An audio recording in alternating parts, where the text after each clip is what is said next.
উঠতে উঠতে রাত হয়ে গেছে, বাড়িতে যেতে হইব, তাড়াতাড়ি চল। হ্যাঁ ভাই কেশর, আকাশে প্রচুর পরিমাণ মেঘ ডাকাডাকি করতেছে, মনে হইতেছে ঝড় বৃষ্টি হবে। আল্লাহ ভালো জানে আজকে বাড়ি পর্যন্ত পৌঁছাতে পারবো কিনা। বাড়ি তো অনেক দূর, যাইতেও সময় লাগবে রে। কি ব্যাপার, হুট করে গাড়িটা বন্ধ হয়ে গেল? আচ্ছা, গাড়ির তেল তো আবার শেষ হয়ে গেল না? আরে তেল শেষ হবে কেন? একটু আগেই তো তেল ভরে আসলাম। হ্যাঁ, আসার আগেই তো তেল ভরে নিয়ে আসলাম, আমার তো মনে ছিল না। আচ্ছা তুই পিছনে বসে থাক, আমি আবার স্টার্ট দিতাছি। মনে হয় ইঞ্জিনে কোনো সমস্যা হয়েছে। তাহলে এখন কি করা যায়? রাত তো এখন অনেক হয়ে গেছে, আশেপাশে গ্যারেজ আছে কিনা তাও তো জানি না। আরে এমনিতেই রাত অনেক বেশি হয়ে গেছে, তার মধ্যে আবার হুট করে গাড়িটাও নষ্ট হয়ে গেল। দেখে আমি একটু চেষ্টা করে স্টার্ট হয় কিনা। আরে यार, স্টার্ট হ, হ, তাড়াতাড়ি হ। আরে আশেপাশে তো অনেক নির্জন। আরে আশেপাশে একদম নির্জন, একটা মানুষও তো দেখতাছি না রাস্তাতে। তো এখন কি করব? চল তাহলে আমরা একটা কাজ করি, এই গাড়িটা আমরা ঠেলে ঠেলে নিয়ে যাই। তাছাড়া কি করব এখন? আরে এই সময় আবার বৃষ্টিও নামলো। আরে নাতিরা, এত গভীর রাইতে এখানে? তোমাদের কি গাড়ি নষ্ট হয়ে গেছে?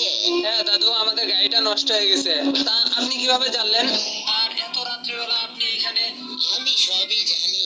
আর এখানে আমার একটা বাসা আছে। তোমাদের যদি কোনো সমস্যা না থাকে এখানে আজকে রাতটা থাকতে পারো। এমনিতেও রাত অনেক হয়ে গেছে, তার মধ্যে আবার বৃষ্টি পড়তেছে। রাকিব, কি বলিস, থাকবি? আচ্ছা তুই যেটা ভালো মনে করিস। আচ্ছা তাহলে চল যাই দাদুর সাথে, আজকে রাতটা এখানে কাটাই দিই, কালকে সকাল হইলে চলে যাবো। তাড়াতাড়ি করে আসো নাতিরা, তোমাদের বৃষ্টিতে ভিজলে ঠান্ডা লাগবে। আর তোমাদের রুমটা দেখিয়ে দিতেছি। এই যে এই রুমটাতে তোমরা থাকবা। আচ্ছা দাদু, ঠিক আছে। আর আজকে এই বিপদের মধ্যে যদি আপনি না থাকতেন, তাহলে যে কি একটা অবস্থা হইতো আমাদের। ওকে, সমস্যা নাই। তোমরা কি খাবার টাবার খাবে? না না, কিছু লাগবে না, আমরা এইমাত্র খেয়ে রওনা দিছিলাম। ঠিক আছে, ঘুমাই পড়ো, আমি তাহলে চলে যাই। রাকিব, চল ঘুমাই পড়ি। হ্যাঁ ঘুমিয়ে পড়ি, সকালে আবার এখান থেকে চলে যাইতে হবে। বাসায় বেরিয়ে সবাই চিন্তা করবো। আরে বাপরে, কি ভয়ঙ্কর আওয়াজ! মনে হয় তো আশেপাশে কোনো জায়গা থেকে ভেসে আসতেছে সাউন্ডটা। এই রাকিব, এই রাকিব, উঠতো। আরে ডাকতেছিস কেন, ঘুমা না। আচ্ছা, তুই কি কোনো ভয়ঙ্কর আওয়াজ শুনতে পাইতেছিস? একটু ভালো করে খেয়াল করে। হ্যাঁ একটা ভয়ঙ্কর আওয়াজ ভেসে আসতেছে। আচ্ছা, তাইলে কি দাদুরে ডাক দিব? এটা আমাদের মনের ভয় থাকতে পারে, ঘুমিয়ে পড়। আর সকাল হয়ে গেছে। এই রাকিব, এই রাকিব, উঠতো। হ্যাঁ বল। সকাল হয়ে গেছে, চল দাদুরে বলে আমরা এখন চলে যাই। ও সকাল হয়ে গেছে, আচ্ছা চল তাহলে দাদুকে বলে আমরা এখান থেকে চলে যাই। দাদু, দাদু। দাদু, ও দাদু। আরে কেউ তো সারা শব্দ দিতে আছে না, ঘরে কি কেউ নেই? দাদু মনে হয় বাইরে কাজ করতেছে। আচ্ছা চল নিচে যাই দেখি। আরে কই গেছে দাদু?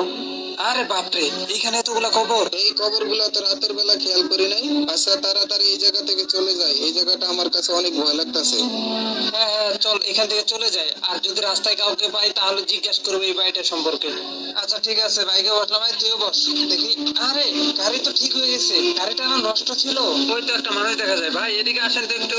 হ্যাঁ ভাই, কিছু বলবেন? আচ্ছা ভাই, আপনার বাসা কোথায়?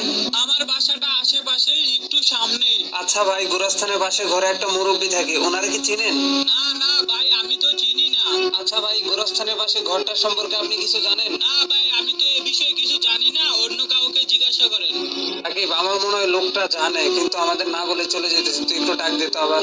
এ ভাই দাঁড়ান, আপনার সাথে কথা আছে, আপনি চলে যাইতেছেন কেন? আরে ভাই দাঁড়ান, যাইতেছেন কেন? আপনার সাথে কথা আছে বললাম না, একটু দাঁড়ান। আচ্ছা ভাই, সত্যি করে একটা কথা বলবেন, এইখানে কি হয়েছিল বা কোনো ঘটনা সম্পর্কে আপনার যদি জানা থাকে আমাদেরকে একটু বলেন প্লিজ।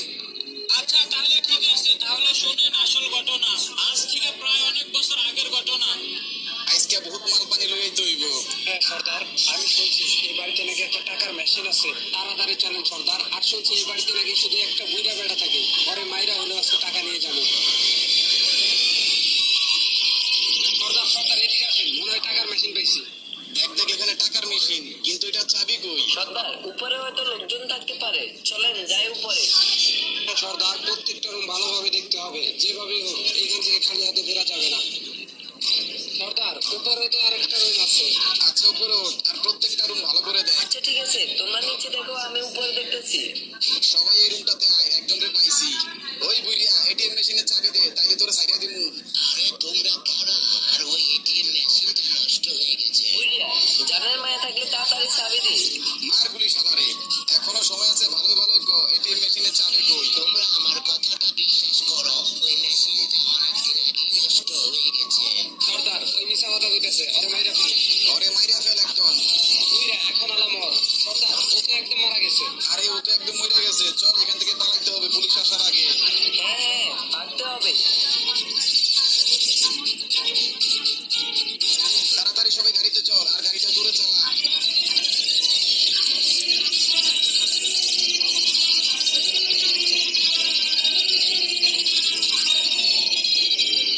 আরে বাপরে এই ঘটনা। এরপর থেকে এদিকটা যদি গভীর রাতে গাড়ি চলে তাহলে গাড়ি মাইরা ফেল একদম।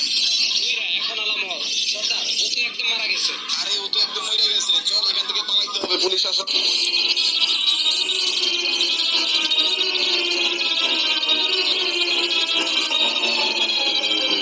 আরে বাপরে এই ঘটনা। এরপর থেকে এদিকটা যদি গভীর রাতে গাড়ি চলে তাহলে গাড়ি নষ্ট হয়ে যায়। তার মানে উনি জীবিত না?